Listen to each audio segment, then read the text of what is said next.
अस्सलाम वालेकुम दोस्तों, गुज़िश्ता रोज़ हमारे यहाँ पर दो जलसे हुए हैं, दो सियासी पार्टी के जलसे हुए हैं। हालांकि उन्होंने पार्टी की मीटिंग कहा है, पर चूंकि उसमें आम लोग शामिल हुए थे इसलिए उसे हम जलसा ही कहेंगे। अब होता क्या है क्या नहीं, आज इसी बारे में बात करने वाले हैं। तो चलिए बिना टाइम गए वीडियो को शुरू करते हैं। तो मैं फैयाज़ अहमद अंसारी और आप देख रहे हैं फैयाज़ ब्लॉगर चैनल। और हमारे इन दो सियासी पार्टियों के जलसे में वाज़ेह फ़र्क नज़र आता है। क्या फ़र्क नज़र आता है ये पब्लिक पहले ही समझ चुकी होगी, पर चूंकि एक्सप्लेन करना ज़रूरी है क्योंकि आम आवाम जो है भोली भाली होती है और उनको तज्ज़िया करके बताना ज़रूरी है, सच्चाई बताना ज़रूरी है, जो मीडिया वाले नहीं करते हैं। वो सिर्फ़ और सिर्फ एक खबर के तौर पर बता देते हैं, पर जो सच्चाई है, जो सवालात हैं, जो करने चाहिए जिससे आम पब्लिक का जहन साफ़ हो और उसे समझ में आए कि हाँ कौन सी पार्टी सही है और किसको वोट देना चाहिए और किसको बाहर करना चाहिए, आज इसी बारे में बात करने वाले हैं। तो पहले डॉक्टर खालिद परवेज़ साहब के जलसे के ताल्लुक से लेते हैं कि एक जलसा लिया जाता है और उसमें पहले तो गरीब मज़दूरों की परेशानियां वगैरह बताई जाती हैं, जो कि हर सियासी पार्टी करती है। मैं समझता हूं कि ये कोई ये कोई ख़ास बात नहीं है, हालांकि ये सब नहीं करना चाहिए था। उसके बाद उन्होंने जो काम किया वो वाकई में काबिल तहसीन है, क्योंकि उन्होंने फिर जो बातें की, उन्होंने अपने पिछले काम बताए। उस जिस वार्ड में उन्होंने अपना जलसा रखा उस वार्ड में उन्होंने क्या क्या काम किया है वो बताया कि हाँ हमने यहाँ पर ऐसा किया, यहाँ पर वैसा किया। और उसके बाद उन्होंने आइंदा जो जो काम करने वाले हैं उस पर बात की। और उसके बाद जो है इससे पब्लिक को क्या क्या फ़ायदे हो सकते हैं वो सब गिनवाए। और ये एक सही जलसा सही मानों में था। हालांकि शुरुआती दौर में जब उन्होंने गरीबों की तकालीफ वगैरह बताई तो मुझे काफ़ी दुख हुआ कि ये किस तरह की बातें कर रहे हैं, पर उसके बाद उन्होंने जो बातें बताई वो उन चीज़ों से मुंसलिक थी, इसलिए उन्होंने बताई। और इस तरह से मेरा दिमाग उनके बोल के हिसाब से जो भी था वो साफ़ हो गया कि नहीं वो सही और पॉइंट टू पॉइंट बात कर रहे हैं। और इस वजह से मैं उनको जो है 10 में से 9 पॉइंट देना चाहूँगा।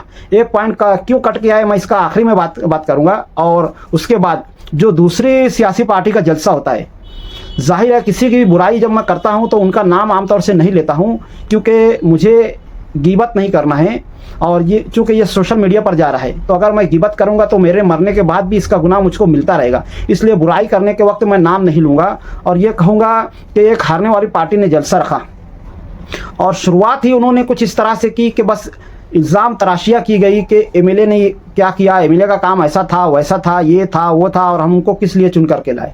उसके बाद से जितने भी लोग माइक पर आए सबों ने यही काम किया और ये काम किसी भी तरह से सही नहीं है। इस तरह के सियासी रहनुमाओं को अगर हम जिता करके लाएंगे वो तो सिर्फ और सिर्फ इल्ज़ाम तराशियाँ ही करेंगे, वो कभी काम नहीं करेंगे, क्योंकि उनके दिमाग में काम का कोई खाका बना ही नहीं है कि हाँ अगर हम जीत कर आए तो हम ये करेंगे या फिर हमने ऐसा ऐसा काम किया है और ऐसा ऐसा काम करेंगे। दूसरी उन्होंने जो गलती की वो उससे भी ज़्यादा बड़ी थी कि उन्होंने अपने सियासी रहनुमाओं की लाशों पर खड़े होकर के सियासत की। अपने खुद के कोई काम तो गिनवाए नहीं, बल्कि अपनी सियासी पार्टियों के जो पिछले लोग थे जो इस दुनिया से जा चुके हैं उनके काम गिनवा करके उनकी दुहाई दे करके वोट मांगने की कोशिश की, पब्लिक की सिंपैथी हासिल करने की कोशिश की, पब्लिक की हमदर्दी हासिल करने की कोशिश की। और उसके बाद उन्होंने इतने इस पर भी बस नहीं किया। उसके बाद उन्होंने अपनी जो जातियात पर सवालात किए गए थे उसके वाक़यात बता करके पब्लिक को जो है अपनी सफाई पेश करने की कोशिश की, जो कि मैं समझता हूँ किसी भी तरह से सही नहीं है। मालेगांव की सियासत में पिछले 60-70 सालों से जो एक दूसरे पर इल्ज़ाम तराशियों का जो सिलसिला है और जो सियासत की जा रही है, अगर यही सियासत चलती रही तो हमारा शहर कभी भी तरक्की नहीं कर पाएगा, कभी भी आगे नहीं बढ़ पाएगा, कभी भी नशे वगैरह से निकल नहीं पाएगा, कभी भी बुरे कामों से निकल नहीं पाएगा और तालीमी लेवल पर हमारा शहर कभी भी आगे नहीं बढ़ पाएगा। होना तो ये चाहिए था कि जितने भी सियासी स्टेज हैं उनसे इस वक्त ये आवाज़ निकलती कि हाँ हम हर वार्ड में एक नई स्कूल तामीर कराएंगे जिसमें इंशाअल्लाह हम आला तालीम देंगे और वो भी मुफ्त में देंगे। इस तरह के वादे वगैरह किए जाते या इस तरह के काम की बात होती ताकि शहर मालेगांव तालीम के मैदान में आगे आ सके और इसी की बुनियाद पर तरक्की हो सकती है। या कम से कम इतना कह सकते थे कि हाँ हम सरकारी स्कूलों का मेयार थोड़ा बेहतर बनाएंगे, हम रोज़गार के ताल्लुक से कुछ बेहतर काम करेंगे, इस ताल्लुक से बात होनी चाहिए थी।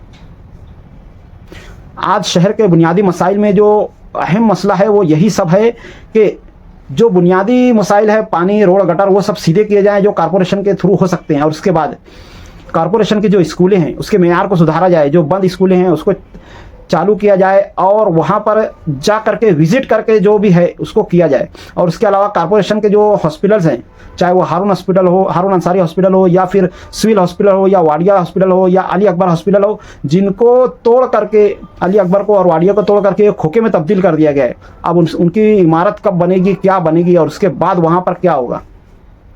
जाहिर है इस वक्त कारपोरेशन जो है इस ताल्लुक से काफ़ी नाकाम साबित हो रही है और इस ताल्लुक से उनको बात करना चाहिए थी।